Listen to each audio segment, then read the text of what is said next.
Artificial intelligence is once again the theme of CES. What's different about this year, though? Plus, and I'm Maria Silva. More than 300 women together walking the floor here at CES. The power of the pack. I'll tell you more about the Female Quotients Equality Lounge here at CES this week on Nevada Week.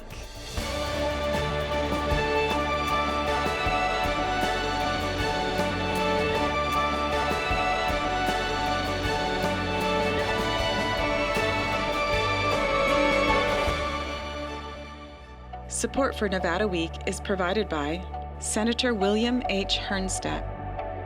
welcome to Nevada Week. I'm Amber Renee Dixon, joining you from CES 2025. And this is a flying motorcycle. Its max flight time is about 40 minutes, which is a little bit longer than this show. Ahead, we're going to hear from Maria Silva, who tells us about efforts to get more women in technology. But we begin by speaking with longtime CES spokeswoman and Las Vegas native, Ali Freed. Artificial intelligence is again the theme of this year's CES. And for those who would say, well, again, what would you say? I would say artificial intelligence for sure is at CES 2025. Again, we've seen it over the last few years creeping into different exhibitors, different products, different industries. 2025 is the year where you cannot get away from AI. It's absolutely everywhere. We've got more than 2.5 million net square feet of exhibit space. And everywhere you turn, you're going to see it. You're going to see it in generative AI. You're going to see it in iterative AI. You're going to also see a lot of physical AI. I don't know if you've heard about the Indy Autonomous Challenge, but those are race cars. There's a race happening out at the Las Vegas Motor Speedway on Thursday. They're going to have, it's the first time ever, 4 autonomous race cars will be competing against each other at the Speedway, completely driven by AI drivers. It's wild, it's crazy, and they're testing them at speeds up to 190 miles per hour because they really want to see, they want to push the limits of what physical AI can do.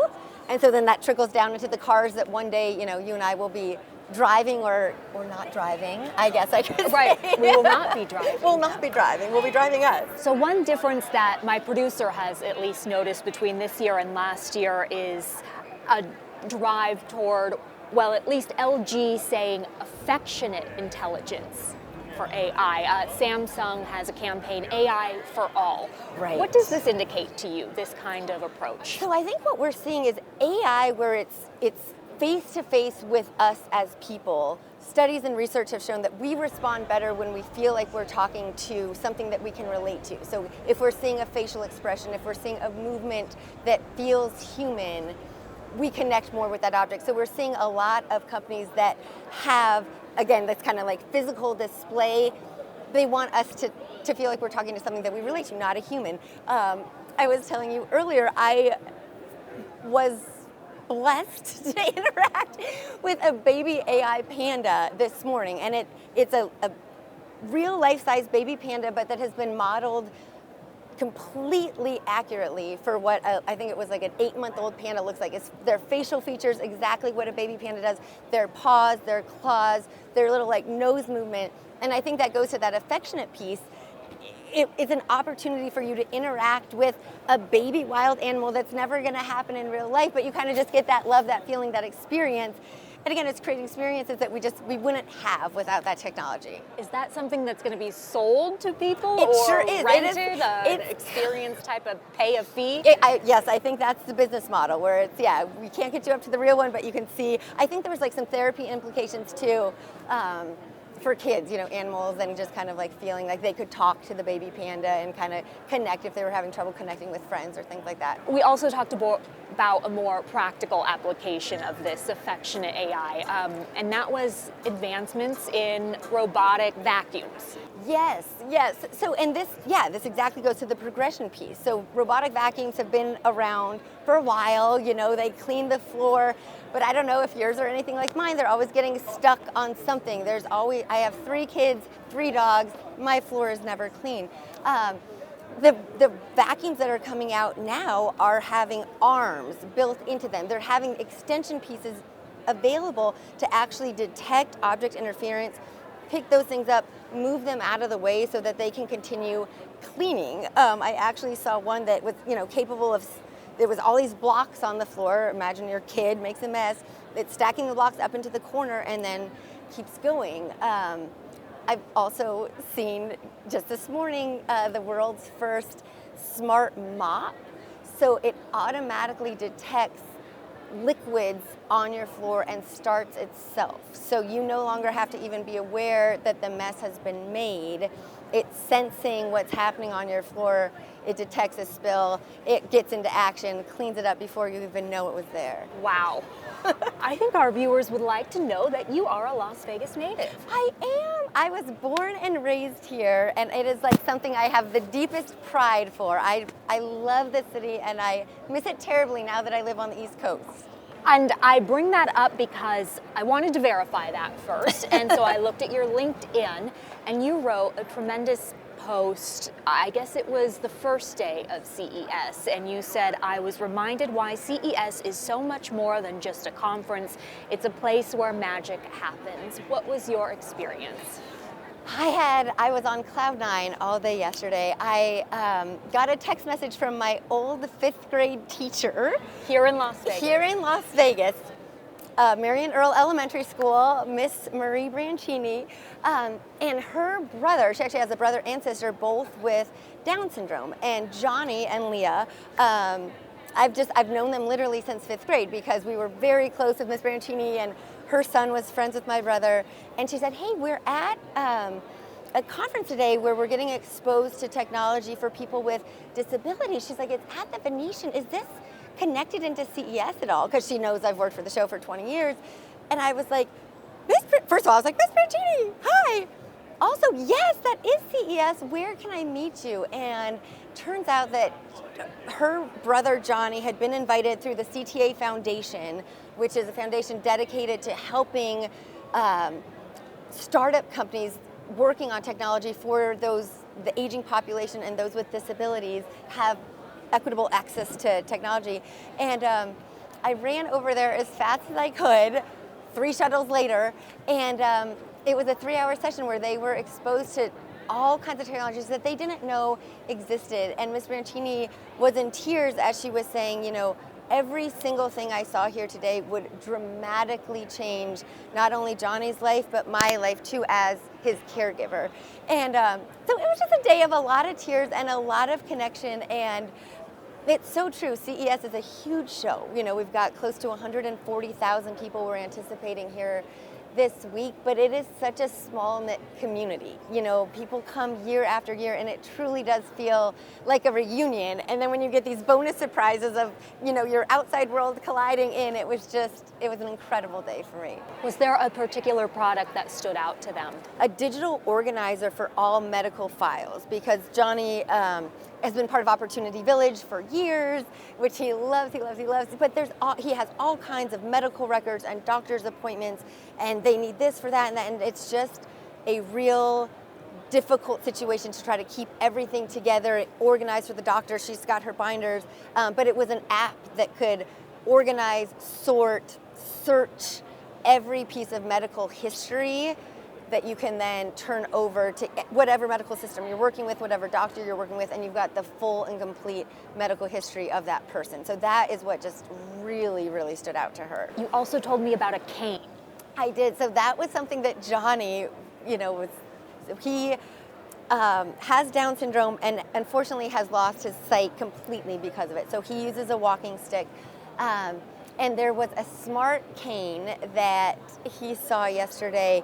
So as you're using it, it has the ability to talk to you through AI. So, you know, it's letting you know when you've got an obstacle coming up or when there's a curb, but it also tells you what you're walking by. You know, you're walking by a green tree, you're walking by a coffee shop, you're walking by CVS, you know, because it's one thing for safety, and for sure we need to keep him and everyone else safe, but you do lose that sense of surrounding when you can't see. And so this smart cane was bringing that sense of surrounding through audio, and he was really, really excited about it.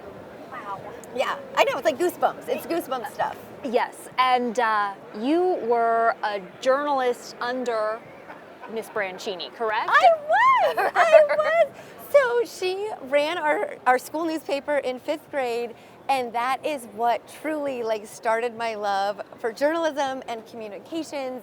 I ended up being the Ask Allie advice column. Students could submit their life problems, and I came in with my 5th grade advice. But she was incredible. She is someone who I have looked up to since I was 10 years old and continue to look up to her, just how she teaches her kids in her classroom. I just felt like one of her own. And then just seeing her now at this stage of life being a caregiver for her brother and sister, I've never truly seen anyone with a heart like as giving, and it takes nothing away from her. She is just so happy in everything that she gives. She's an incredible human, Miss Brantini. I love you.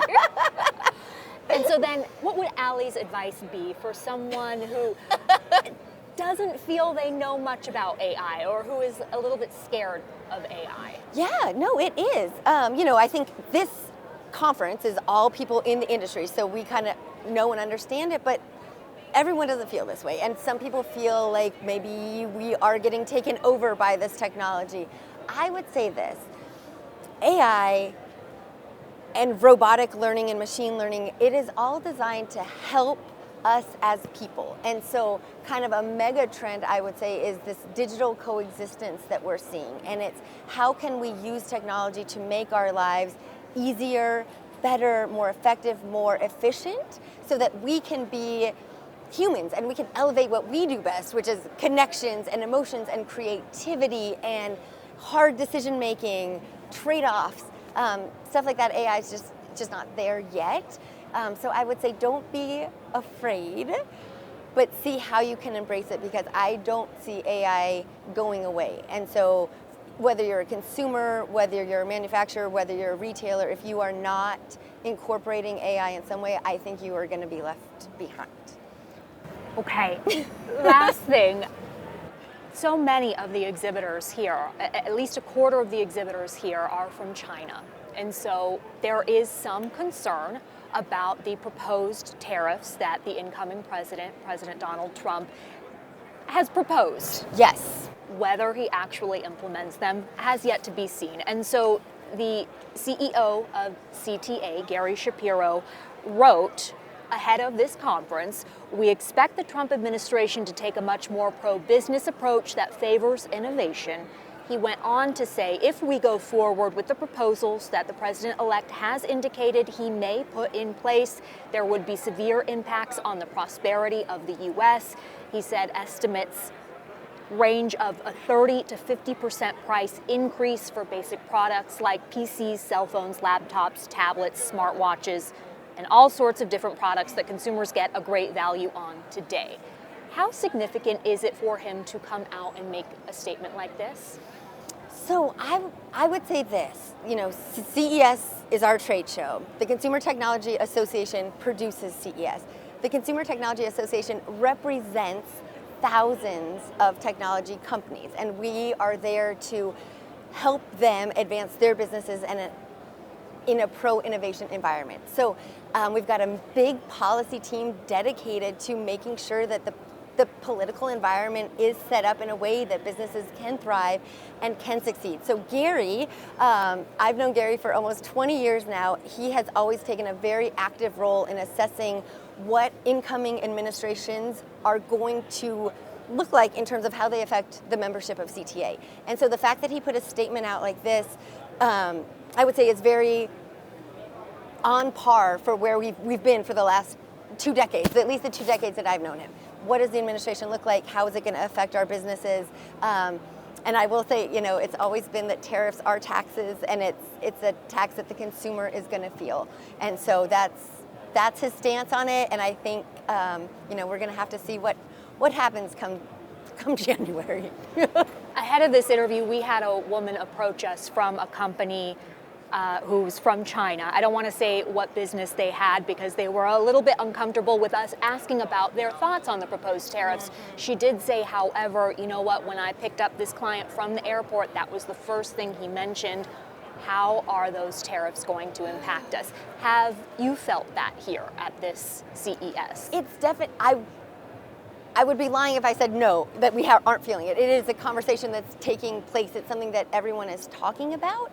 But I think that that actually really drives home the point of CES, which is to bring together the business community to talk about how is this shaping the industry. We've got people from 150 different countries here to all discuss and figure out what do we need to do to make sure that we can all thrive. And that's the beauty of the show. It's that connection piece. It's how we can advance and move things forward. So I do actually think, yes, it is a big talking point, but we've got all the right minds and the people here to kind of figure out where we want to land as an industry. And lastly, can we talk about the basic needs that are being met by technology? For example, water. We're in a desert, aren't we? Yeah, so back to kind of to that technology for good piece. It is one of the central pillars of CES and CTA, is how can we use technology to improve our lives. Last year, we actually partnered with the United Nations to declare that access to technology is equally as important as access to food, access to clean water. It is a fundamental human right. And so that's an area that we've been focused on in our conference programming, highlighting what that means. We see it out on the show floor. And it's incredible to see the innovation coming from a lot of companies looking to see how can we get access to water? How can we make sure that we're growing crops in places that maybe it's not native? I saw a product yesterday that was capable of taking rainwater and in near real time turning it into drinkable water. And so areas, I mean, we could do it here for sure, but like extreme drought where you don't have access to faucets, it's really, really game-changing technology. Are there products that people are definitely going to be talking about after they visited here that everyone needs to know about? I just love that everyone walks away with an ultimate favorite thing. Mine so far is a very random thing. I was telling you, e-printed license plates, where it's e-ink in your license plate that you can change on demand. And so, you know, if your car gets stolen or your teenager is driving it when they're not supposed to, you literally can go into the app and change your license plate to say stolen car. And my kid is past curfew, you know, things like that. I think we're just so amazing. So that's just like a little tiny example, but everyone walks away with their favorite thing. Obviously, you know, TVs and displays, we can't get away from that. That's gonna be a big story. Everyone's always asking about that. And, you know, we're seeing lots of transparent screens and TVs that can fold. Glare-free is another big area. So I think we'll see a lot in the way of, you know, content displays, but I love knowing what everyone finds interesting because we all have our own favorites. Isn't that kind of funny though, because TVs were kind of what started CES back in the 60s. Exactly. They're still a big product. They're still a big product, although it took us 15 minutes to get to them because there's so much more, you know? And we say today every company is a technology company. It is, so it's a good week ahead. Ali Freed, thank you so much for your time. Thank you, this was delightful. And you know what else is delightful is this massage that I'm getting from this robot created by the Korean company Body Friend. It is reportedly the world's first AI healthcare-driven robot. It's given me a massage while stretching me. It'll cost you about $6,000 to $13,000. And this was, you know, supposed to be a clever transition into our next story, but to be honest, I'm so relaxed, I'm not quite sure what I was supposed to say, and so let's get to Maria Silva, who has more about women in tech. You own your voice, and you own your strength, and you own your value, and you know your worth. It is the annual Women Walk the Floor tour here at CES. Check this out, 300 women and some men as well here, all part of the Female Quotient Equality Lounge here at CES. And I'm so proud and honored. We're gonna meet her real quick. Shelly Salas, who is the founder and CEO of the Female Quotient. She started this 11 years ago and it has grown so much. And speaking of her, the chief troublemaker, right? Shelly, I love this. This is so exciting. Tell me what's going on. Hi everyone, are you having having a good time? Bienvenidos a Las Vegas. Welcome to Las Vegas, everyone. Welcome. You're no stranger to being here. You started this, 11 years ago? To see how it's grown, that must be so heartwarming. You know, we say it's power of the pack. The woman alone is power. Collectively, we have impact. And this impact's change. We ain't invisible here. I mean, this is where the power is, and it's the power of women. And let's talk about how all of this came about, how it all started in a hotel room. And it's true.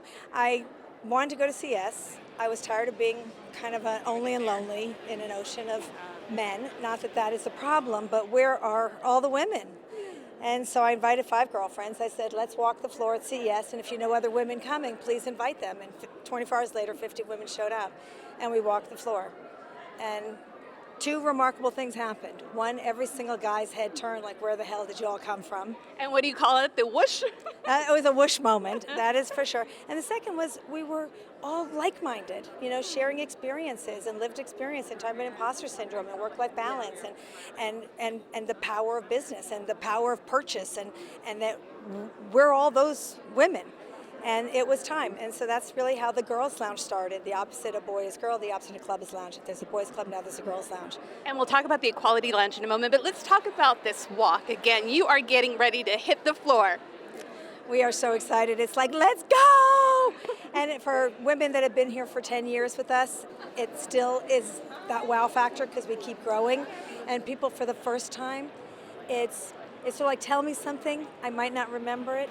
Teach me something I may not learn, make me feel something, I'll never forget it. What everyone here will experience is that feeling, that heartbeat, ba-boom, ba-boom, ba-boom. I can assure you that every single man, woman, leader in this space is going to feel that heartbeat. And it happens every single time. Sally, can I tell you, they call me hands over heart girl. My friends do, because I always put my hands over my heart. And this is definitely one of those moments. You see my big smile. Let's talk about some of the wonderful panels that you have, some Vegas connections as well. We have panels as soon as we leave here, Tuesday afternoon all through Thursday. We have the CTA brunch, which is pretty remarkable too, with 500 women coming. And, you know, we've created a space which is now way bigger than we've ever had so that everyone can bring their meetings, their friends, and no one is left behind. And I say the minute you walk in the door of the lounge, it's so welcoming for everyone. It's unbadged space. You get a hug, hello, and a yes. And 10 new friends. Hi, I am Nikki Fargas. I am the president of the 2-time world champions Las Vegas Aces. I think for us as the Las Vegas Aces, we've been able to partner with brands that believe in what we're trying to do here. And that's not just for women to, hey, I have a seat at the table. No, it's for women to look at it as that I'm going to own that table. So just changing the narrative in that perspective. Also, we don't look at our female athletes as female athletes. We look at them as our number one stakeholder. And in doing so, we look for brands that are aligned with making sure that we are promoting these women on all platforms. So then I know we're already excited to get going, but I do need to ask you, you said some phenomenal things in there when addressing this phenomenal crowd of women and men. You also mentioned men are now part of this, which is so important. Oh, it's not about gender. If you're in a position of power, use it, pull everyone else up. When we help others rise, we all shine. And it's our men, it's our women, and they're all just conscious leaders. Function and act with intentionality. And it's never too late, right? That's one of your panels that I love. We're seeing it not only at the Golden Globes with Demi Moore. Pam Anderson was just here for the last show girl screening, and they both talked about knowing our worth, put down that measuring stick, and really just keep going. Even my mom, who had a 3rd grade education, would tell me, mija, usted vale mucho. You're worth a lot. Ah, qué bueno. Me gusta mucho. Te amo todos. Ay, qué linda. Yeah, I think age is one of the misunderstood variables right now in our society, and I love this subject matter. But, all the things you say, like I say 60's the new 60. It's not 60's the new 40. I'm happy to be 60, turning 63 in a month. And I talk about my age because I am in a whole new chapter of my life, and in meaning, and in why, and in purpose, and in value. And I have reimagined myself so many times. She has to go. Sorry. All right. These boots were made for walking. I'm going to go walk with them.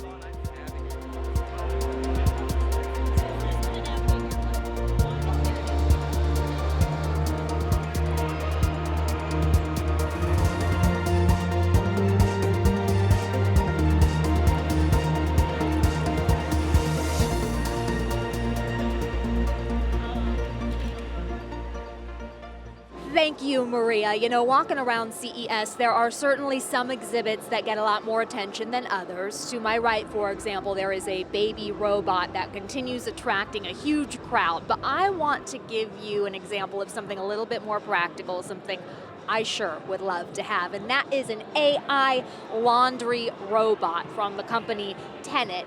All you have to do is put in your clothes. I mean, this eliminates sorting them. You'll notice I put in whites with jeans. I mean, I think there might even be a cashmere sweater in there.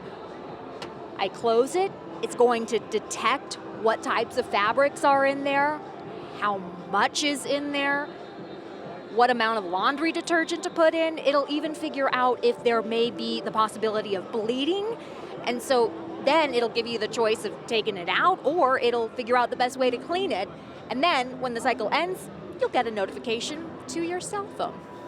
As for us, this is the end of our show. We are going to leave you, though, with a look at a historic moment from this year's CES. That took place over at the Sphere, where Delta held the very first keynote speech. Just imagine the possibilities. Travel, powered by sustainable energy. Advancements in material science that allow us to better adapt to new environments. Airplanes becoming immersive destinations in themselves. Imagine when journeys won't be measured by distance, but by the potential they unlock. This is the beginning of a new era of travel. So as we take off into our next century, fasten your seatbelts. Our best is yet to come.